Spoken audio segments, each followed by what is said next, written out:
Hey guys, welcome back to the channel. तो आज अभी अभी ध्रुव राठी की नई वीडियो आई है। जैसे कि आपको पता है कि अडानी ने एनडीटीवी को खरीद लिया, तो उसी पर टॉपिक पे वीडियो आई है, जिसका मेन टॉपिक तो ये लिखा हुआ है, वाई अडानी बाय एनडीटीवी। तो चलिए शुरू करते हैं, ध्रुव राठी ने क्या बताया। नमस्कार दोस्तों, अडानी ग्रुप अब एनडीटीवी का करीब 29% मालिक बन गया है। स्पेसिफिकली कहा जाए तो अडानी ग्रुप ने 29.18% स्टेक एक्वायर कर लिया है एनडीटीवी चैनल में। इसके अलावा इन्होंने एक ओपन ऑफर भी लॉन्च किया है और 26% कंपनी को खरीदने का। अब देखा जाए कंपनीज का खरीदा जाना, बेचा जाना, ये बड़ी आम बात होती है किसी भी इंडस्ट्री में, लेकिन इस केस में शॉकिंग चीज ये है कि एनडीटीवी को इसके बारे में पता ही नहीं था। एनडीटीवी का कहना है कि हमें खरीद लिया गया और हमको खबर भी नहीं हुई इसकी। ना तो एनडीटीवी में काम करने वाले जर्नलिस्ट को इसके बारे में पता था, ना एनडीटीवी की मैनेजमेंट को इसके बारे में पता था, और ना ही एनडीटीवी के फाउंडर्स प्रणॉय रॉय और राधिका रॉय को इसके बारे में बताया गया। कोई बात नहीं हुई, ना ही उनसे पूछा गया, और अडानी ग्रुप के पास इतना बड़ा शेयर चला गया एनडीटीवी। कैसे पॉसिबल हो सकता है? आइए समझने की कोशिश करते हैं आज के इस वीडियो में। एनडीटीवी भी बिक गया। Billionaire Gautam Adani's media division acquired more than 29% in news broadcaster NDTV. Sita के पति का नाम ले लेके नीता के पति का काम कर रहे हो, और क्या हो आपके पास अडानी का जहाज है, पैसा है, ताकत है, सब है, तो आप ही बनाएंगे ना कोई, और कौन बनाएगा? अडानी ने तो मुझे अपना हेलीकॉप्टर भी नहीं दिया। अब दोस्तों, इस तरीके की बिजनेस न्यूज आमतौर पर बोरिंग खबर होती, लेकिन यहां पर शॉकिंग बात यह भी है कि अडानी ने एनडीटीवी को खरीद लिया। अब जिन लोगों को बिल्कुल ही कोई आइडिया नहीं है इसके पीछे की पॉलिटिक्स को लेकर, उनके लिए मैं बता दूं, देश के प्रधानमंत्री नरेंद्र मोदी, उनका एक बड़ा गहरा कनेक्शन बताया जाता है बिजनेसमैन गौतम अडानी के साथ। अब एग्जैक्टली क्या संबंध है नरेंद्र मोदी और गौतम अडानी के बीच में, इस चीज को प्रॉपरली एक्सप्लेन करने में तो 3 घंटे का एक वीडियो बन जाएगा, लेकिन शॉर्ट में कहा जाए तो बहुत ही आराना लगता है। कुछ एग्जांपल्स बता देता हूं इसके। हाल ही में कोल मिनिस्टर प्रहलाद जोशी ने राज्यसभा में कहा था कि देश में कोयले की कोई शॉर्टेज नहीं है, लेकिन इसके बावजूद भी पावर मिनिस्ट्री ने स्टेट्स को ऑर्डर किया कि वो इंपोर्टेड कोल खरीदे कम से कम 10%, जो उनकी कोल रिक्वायरमेंट है उसका। कोल इंडिया लिमिटेड को मैंडेट किया गया कि कम से कम 8 मिलियन टन कोल वो इंपोर्टेड खरीदेंगे। सरकारी ऑफिशियल्स ने द न्यू इंडियन एक्सप्रेस को बताया कि जो कोयला देश के अंदर बनता है उसकी कीमत होती है करीब 1700 से लेकर 2000 रुपीज पर टन, लेकिन जो बाहर से कोयला इंपोर्ट किया जाता है देश में, उसकी कीमत होती है 17,000 से लेकर 20,000 रुपीज पर टन। ऑलमोस्ट 10 गुना ज्यादा महंगा पड़ता है देश को वो कोयला जो के बाहर से आ रहा है। अब हुआ क्या कि ब्लूमबर्ग की रिपोर्ट के अकॉर्डिंग एक पब्लिक कंपनी है एनटीपीसी, उन्होंने 20 मिलियन टन कोल इंपोर्ट करने का ऑर्डर दिया था, और उसमें से 17.3 मिलियन टन कोल का ऑर्डर एक्चुअली में दिया गया अडानी एंटरप्राइजेस लिमिटेड को। तो बहुत से जो कोल इंपोर्ट करने के टेंडर से देश में, वो अडानी के पास गए। एक और उदाहरण इसका, जून के महीने में श्रीलंका के जो सिलोन इलेक्ट्रिसिटी बोर्ड के चेयरमैन थे एमएमसी फर्डिनांडो, उन्होंने श्रीलंका के पार्लियामेंट्री पैनल के सामने जाकर क्लेम किया कि श्रीलंका के प्रेसिडेंट राजापक्षा को कहा गया नरेंद्र मोदी के द्वारा कि 500 मेगावाट रिन्यूएबल एनर्जी प्रोजेक्ट जो बनने लग रहा है वो अडानी ग्रुप को दे दिया जाए। हालांकि एक दिन बाद जब ये खबर फैली तो उन्होंने अपनी स्टेटमेंट को रिट्रैक्ट कर लिया। लेकिन इसके अलावा साल 2018 में इंडियन गवर्नमेंट ने अप्रूव किया था कि 6 एयरपोर्ट्स देश में प्राइवेटाइज किए जाएंगे, और कितने इत्तेफाक की बात है कि ये सारे के सारे 6 एयरपोर्ट्स खरीदने की बिड अडानी ग्रुप ने जीती। इससे करीब 4 साल पहले 2014 में कांग्रेस लीडर राहुल गांधी ने क्लेम किया था कि जब नरेंद्र मोदी गुजरात के चीफ मिनिस्टर थे तो उन्होंने 45,000 एकड़ जमीन अडानी को बेच दी एट द रेट ऑफ 1 रुपी पर स्क्वायर मीटर, 1 स्क्वायर मीटर के 1 रुपए के रेट। दोस्तों, ऐसे क्लेम्स बार बार उठाए गए हैं। 2017 में सीपीएम मेंबर ब्रिंडा कैरेट ने एक्यूज किया था मोदी सरकार को कि उन्होंने 72,000 करोड़ रुपीस का बैंक लोन अडानी ग्रुप का वेव ऑफ कर दिया। 2018 में बीजेपी के खुद के लीडर सुब्रमण्यम स्वामी ने क्लेम किया था, बार बार इन्होंने दोहराया था एक्चुअली में इनके खुद के शब्दों में, Adani is the biggest NPA trapeze artist in PSUs. NPA का मतलब है नॉन परफॉर्मिंग एसेट्स, यानी बैड लोन्स। दोस्तों, इस तरीके के क्रॉनी कैपिटलिज्म के एक्यूजिशंस ना सिर्फ बीजेपी पर बल्कि कांग्रेस पर भी लगाए गए। ना सिर्फ इंडिया में बल्कि अमेरिका से लेकर ब्राजील तक कई देशों में इन चीजों की बात करी गई। नेटफ्लिक्स पर इस चीज को लेकर एक पॉलिटिकल थ्रिलर डॉक्यूमेंट्री है द एज ऑफ डेमोक्रेसी, और एक और है सेविंग कैपिटलिज्म। कभी टाइम मिले इन्हें जरूर देखना। कहा जाता है कि ये सारे लिंक्स एक सिंपल कंडीशन पर काम करते हैं, तुम मुझे चंदा दो, मैं तुम्हें धंधा दूंगा। मतलब क्रॉनी कैपिटलिस्ट पॉलिटिकल पार्टीज को डोनेशंस दें, छुपके से डोनेशंस हो सकती हैं क्योंकि आज के दिन इलेक्टोरल बॉन्ड्स एग्जिस्ट करती हैं, जिसकी बात मैंने इस वीडियो में करी थी, और बदले में उन्हें फेवर्स मिलते हैं, जैसे कि लोन वेवर हो गया, टैक्स कट कर दिया गया, पब्लिक बैंकों से लोन दे दिया, कोई कानूनों को बदल दिया इधर उधर, बेल आउट्स दे दिए, कोई बड़े इंफ्रास्ट्रक्चर प्रोजेक्ट्स के टेंडर्स दे दिए, सरकारी कॉन्ट्रैक्ट्स दे दिए माइनिंग के, या देश की पब्लिक कंपनी के रिसोर्सेज को इन्हें बेच दिया गया। इंडियन एक्सप्रेस के अकॉर्डिंग आरबीआई ने स्टेट किया था पिछले 10 सालों में बैंकों ने 11.68 लाख करोड़ रुपीस के बैड लोन्स राइट ऑफ कर दिए, और ज्यादातर ये राइट ऑफ्स एक्चुअली में 2014-15 के बाद आए हैं, जब नरेंद्र मोदी की सरकार ऑलरेडी आ चुकी थी। अब आप पूछोगे कि ये सारी खबरें हमें कैसे नहीं पता चलती? वो इसलिए दोस्तों क्योंकि टीवी चैनल्स पर जो दिखाया जाता है वो सिर्फ हिंदू मुस्लिम, वो दंगे यहाँ हुए, वो भड़काऊ भाषण यहाँ दे दिया, कभी कोई बॉयकॉट आ गया, सिर्फ इन्हीं चीजों की खबरें कॉन्स्टेंटली चलाई जाती हैं ताकि जो असली खबरें नीचे दबी हुई हैं ज्यादातर पब्लिक को इसके बारे में पता ना चल सके। एनडीटीवी दिखाता था। आपने हिम्मत कैसे की ऐसे सवाल पूछने की? I'm not yelling at you, I'm talking about Mr. McAdams. Audio बंद करिए इनका। थोड़ी मर्यादा रखिए। ऐसा नहीं है कि मैं अपनी तरफ से कोई बहुत गहरा इन्वेस्टिगेटिव जर्नलिज्म करने लग रहा हूं और खोद के आपको खबरें ये दिखाने सबको लग रहा हूं। पता है। मेन स्ट्रीम अखबारों में ही इन खबरों को डाला गया है, लेकिन बात यह है कि अक्सर ये खबरें अखबार के किसी चौथे पांचवें पन्ने पे कोने में आती हैं और कितने लोग अखबार इतनी डिटेल में पढ़ते हैं। ज्यादातर लोग न्यूज को कंज्यूम करने के लिए टीवी चैनलों का इस्तेमाल करते हैं और टीवी चैनलों पर क्या दिखाया जाता है वो ज्यादा मैटर करता है। इसलिए कहा जाता है कि ये गोदी मीडिया है, ये कम्युनल प्रोपेगेंडा फैलाकर हिंदू मुस्लिम की डिबेट्स कराकर जनता का ध्यान भटका कर रखता है, जनता को ब्रेन वॉश करके रखता है। इस पूरे सिनेरियो में एनडीटीवी एक बड़ा अनोखा चैनल है। इसलिए नहीं कि वो सरकार के खिलाफ बोल रहा है, फेवर में बोल रहा है, राइट विंग है, लेफ्ट विंग है, ये सब भूल जाओ। कुछ लोग कहेंगे कि ये बड़ा बायस चैनल है, अनबायस नहीं है, लेकिन ये इसकी बात ही नहीं कर रहा मैं, बायस्ड है नहीं है। अब बस ये देखो कि किन मुद्दों को चैनल पर दिखाया जा रहा है। बाकी चैनलों पर जहां कॉन्स्टेंटली हिंदू मुस्लिम पाकिस्तान जैसी खबरें चलती रहती हैं, वहां एनडीटीवी पर बात करी जाती है अनएम्प्लॉयमेंट, एजुकेशन, नौकरियों के बारे में। पिछले 3-4 महीने में रवीश कुमार के आप वीडियो सर्च करके देख लो कि किन किन अलग अलग मुद्दों की उन्होंने बात करी और फिर इसे कंपेयर करो किसी भी और टीवी चैनल से। न्यूज लॉन्ड्री ने कुछ महीने पहले एक बड़ा इंटरेस्टिंग एनालिसिस किया था इसी चीज को लेकर। इन्होंने सारा डेटा कलेक्ट किया सारे न्यूज चैनल्स का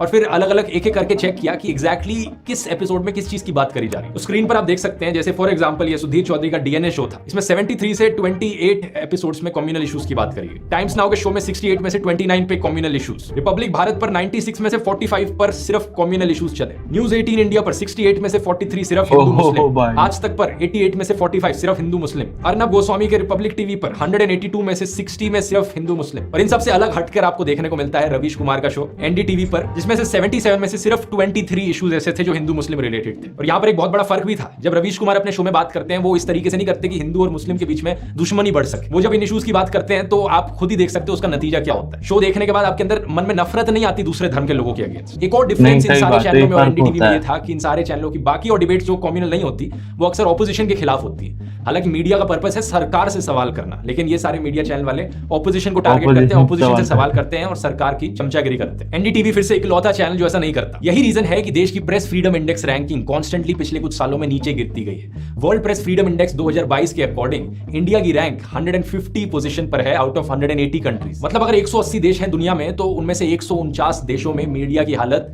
अपने देश से बेहतर है। और यही कारण है कि अच्छे जर्नलिस्ट जो इन सारे टीवी चैनलों में काम कर रहे थे उन्हें एक एक करके अपनी जॉब से या तो निकाला गया या उन्हें इस्तीफा देना पड़ा, क्योंकि इन बाकी टीवी चैनलों में एथिकल जर्नलिज्म की कोई जगह नहीं रह गई थी। पुण्य प्रसून वाजपेयी, अभिसार शर्मा, श्याम मीरा सिंह, अजीत अंजुम, प्रज्ञा मिश्रा, साक्षी जोशी, इन सब लोगों ने अब अपने यूट्यूब चैनल खोलने पड़े ताकि अपना इंडिपेंडेंट जर्नलिज्म कैरी ऑन कर पाए। और दूसरी तरफ क्योंकि टीवी पर रवीश कुमार अकेले बचे ये करने वाले, उन्हें बुरी तरीके से टारगेट किया जाता है, उनके पीछे एक ट्रोल आर्मी लगाई जाती है। एक समय पर उनका फोन नंबर भी लीक कर दिया था एक बीएचयू के प्रोफेसर ने। उन्हें फोन पर जान से मारने की धमकियां मिलती हैं, गालियां पड़ती हैं। 2016 में सरकार ने एक हिस्टोरिक एक दिन का बैन लगा दिया था एनडीटीवी इंडिया के ऊपर नेशनल सिक्योरिटी का इशू साइट करते हुए। 2014 से ही ईडी और income tax department constantly channel के पीछे पड़े हुए हैं, इन्वेस्टिगेशन चलने लग रही है। 2017 में सीबीआई ने प्रणॉय रॉय और राधिका रॉय को रेड कर दिया था बैंक फ्रॉड के एलिगेशंस पर। एनडीटीवी ने कहा था कि करी जा रही है चैनल के खिलाफ। तो ये देखना बड़ा ऑब्वियस है कि एनडीटीवी और रवीश कुमार को किस तरीके से बार-बार हरास किया गया है, टारगेट किया गया है, शायद सिर्फ इसलिए क्योंकि वो सरकार की गोदी में नहीं बैठे। 2019 में रवीश कुमार से पूछा गया था कि क्या होगा अगर चैनल को बैन कर दिया जाएगा सरकार के द्वारा। जो उन्होंने कहा वो आज के लिए भी काफी रेलेवेंट है। यहाँ खड़ा होकर न्यूज पढ़ देंगे सड़क पे,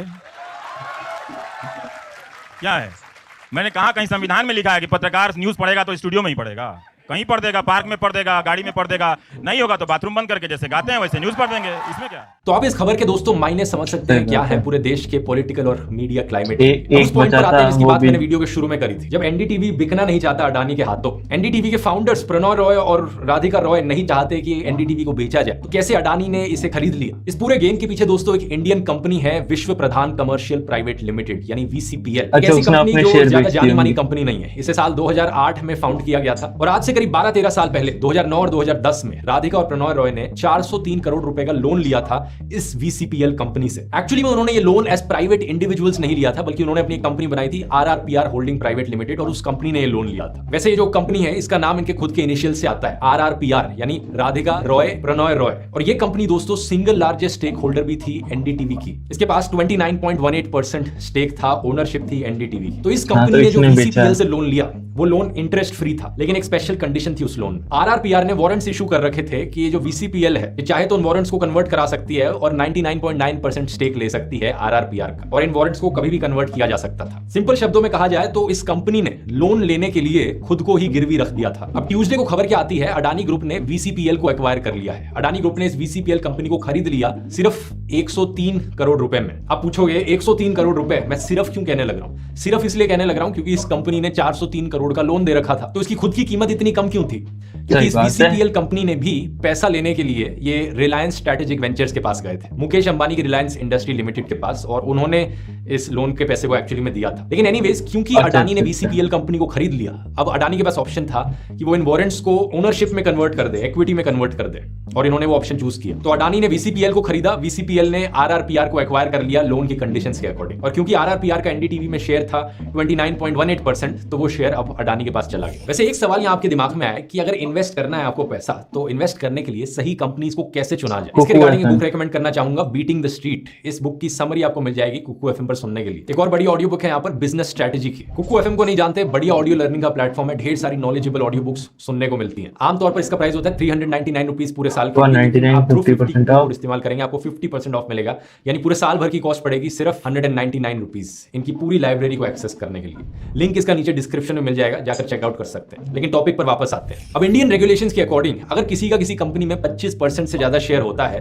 तो उन्हें एक ओपन ऑफर देना पड़ेगा कि एटलीस्ट 26% शेयर वो और खरीद सकें फ्रॉम एग्जिस्टिंग शेयर होल्डर्स, ताकि बाकी जो एग्जिस्टिंग शेयर होल्डर्स हैं उन्हें अपॉर्चुनिटी मिल पाए अपना शेयर बेचने की। ये रेगुलेशंस हैं। तो इसीलिए अडानी ने 26% और शेयर खरीदने का ऑफर दिया। अडानी ने ऑफर किया है 294 रुपीज पर शेयर अपने ओपन ऑफर में, जिसका मतलब है ये 26% शेयर्स जो हैं इनकी कीमत हो गई 492.8 करोड़ रुपीस। अब अगर बाकी शेयर होल्डर्स भी अपने शेयर्स बेच देते हैं और अडानी को 26% शेयर भी मिल जाते हैं, तो इसका मतलब होगा टोटल में अडानी के पास 55% स्टेक आ जाएगा एनडीटीवी में। राधिका और प्रणॉय रॉय के पास एज इंडिविजुअल्स 32% है एनडीटीवी का शेयर, तो अडानी के पास टोटल कंट्रोल चला जाएगा एनडीटीवी कंपनी का। लेकिन सवाल यहां पर यह है कि क्या ये 26% और शेयर अडानी के पास जा पाएगा? अडानी के ओपन ऑफर का मतलब है कि कोई भी इंसान या कंपनी जो एग्जिस्टिंग शेयर होल्डर है एनडीटीवी की, वो अपने शेयर्स बेच सकती है। टोटल में देखा जाए, क्योंकि एनडीटीवी एक स्टॉक लिस्टेड कंपनी है, तो 29,691 लोगों ने एक्चुअली में स्टॉक खरीद रखा है एनडीटीवी का। इन सब लोगों ने 2 लाख से कम पैसे लगाए हैं। ये लोग बेच सकते हैं चाहे तो अपना शेयर। इसके अलावा 947 अलग अलग कंपनीज है जिन्होंने शेयर्स खरीद रखे हैं एनडीटीवी के, वो भी बेच सकती हैं। लेकिन इन सब के बीच 2 मेन कंपनीज हैं जिनके पास बड़े बड़े शेयर है एनडीटीवी के। ये फॉरेन पोर्टफोलियो इन्वेस्टर्स हैं। एक है एलटीएस इन्वेस्टमेंट फंड जो 9.75% शेयर्स ओन करता है एनडीटीवी के, और दूसरा है विकासा इंडिया EIF 1 फंड, ये 4.42% ओन करता है। ये दोनों इन्वेस्टर फंड्स एक्चुअली में मॉरिशस के बेस्ड हैं। अब करंटली देखा जाए तो स्टॉक मार्केट में एनडीटीवी के शेयर्स का प्राइस हो रखा है 384.5 रुपीज, लेकिन अडानी ने ऑफर किया है 294 रुपीज का।